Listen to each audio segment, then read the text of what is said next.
આવેદનપત્ર આપવા આવ્યા છે તેની પાછળનો હેતુ કે જે ઘટના બની છે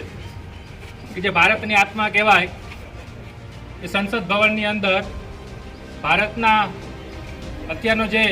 ગૃહમંત્રી અને ભૂતપૂર્વ તડીપાર એવો અમિત શાહ સંસદ રાજ્યસભાની અંદર એવું કહે છે કે હમણાં ફેશન બની ગઈ છે બાબા સાહેબ આંબેડકર આટલું નામ તો ભગવાનનું લીધું હોય તો એને સ્વર્ગ મળી જાય, તો એને ખ્યાલ નથી કે આ દેશનો જે મૂળ નિવાસી સમાજ છે એસટી એસસી ઓબીસી બરાબર આ 85% મૂળ નિવાસી સમાજ છે એને ભગવાનને જોયો નથી ભાઈ. એ વર્ષોથી જ્યારે આ ભગવાનને માનતો હતો ત્યારે એને આ ભગવાનના ઠેકેદારોએ ધન ધરતી સંપત્તિમાંથી બેદખલ કરી અને એને નર્ક જેવું જીવન જીવવાનું મજબૂર કર્યા અને એમાંથી જો બહાર કાઢ્યા હોય તો બાબા સાહેબનો અથાગ પરિશ્રમ અને સંઘર્ષ ને આજે દેશનો મૂળ નિવાસી સમાજ છે 85% સમાજ ક્યાંક પોતાનું જે સરસ જીવન જીવે છે તો માત્ર ને માત્ર બાબા સાહેબને લીધે છે.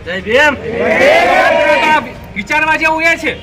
અમિત શાહમાં બુદ્ધિ હોય ને તો વિચારવાનું એ છે કે આ દેશના મૂળ નિવાસી સમાજ માટે ભગવાન કરતા પણ ઉપર હોય ને તો ડોક્ટર બાબા સાહેબ આંબેડકર. ભગવાનની વાત કરે છે તો હમણાં જ એક વાત કરું કે ભાજપાનો જે રાજ્યસભાના સાંસદ છે ઇલૈયા રાજા એને પણ આ જાતિવાદી માનસિકતા વાળા લોકોએ મંદિરમાં ઘૂસવા નથી દેતા, તો મૂળ નિવાસી સમાજ માટે ભગવાન છે જ નહીં.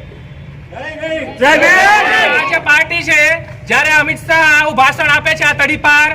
ત્યારે પાછળ બેઠેલા સાંસદો પણ હતાહાસ્ય કરે છે અને મોદી પણ એને સમર્થનમાં ઉતરે છે.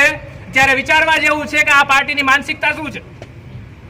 તો વિચારવા જેવી વસ્તુ છે ને આ સંગઠનના માધ્યમથી અમે અહીંયા માંગણી કરવા આવીએ છીએ. અમારી માંગ એ છે કે આ જે તડીપાર છે આજનો ગૃહમંત્રી એને પદ પરથી હટાવવામાં આવે અને એના ઉપર એસટી એક્ટ મુજબ કાર્યવાહી કરવામાં આવે ને જો આ નહીં થાય ત્યાં સુધી અમારી આ લડત ચાલુ રહેશે. અને નરેન્દ્ર દામોદર મોદી કે જે આપણા વડાપ્રધાન છે એની પાસે પણ અમે લેખિતમાં માંગણી કરીએ છીએ કે તમારી પાર્ટીના આવા સાંસદો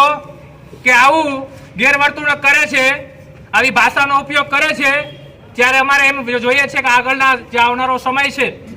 એ સમયમાં આવી કોઈ ભાષાનો ઉપયોગ ન કરે અને અમારા જે મહાનાયક છે ડોક્ટર બાબા સાહેબ આંબેડકર જો એના વિરોધમાં હવે પણ કંઈ પણ બોલાશે તો આ તો હજી માત્ર ટ્રેલર છે, હજુ આગળ અમે મોટી લડત લડશું.